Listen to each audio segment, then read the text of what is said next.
मो प्रिय food blogger माने चाहूच कौन आम मरदेव आम मरीगल तुम खुशी हे तो मत ये कहून खुशी हे तो भाई तुम्हें जाऊँ पैसा छापी दे आस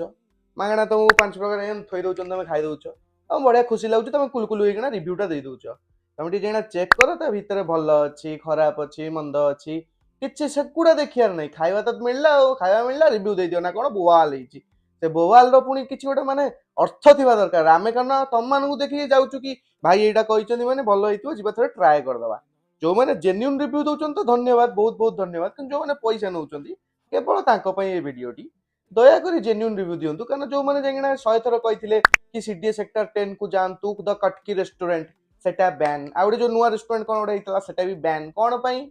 ओनली एंड ओनली खाद्य पूरा कदर्य तो आपन को अनुरोध करुच्ची दयाकोरी से फालतू रिव्यू दिंतु ना जाइना रोषेई घरटा देखो केमी अच्छी रही जय जगन्नाथ।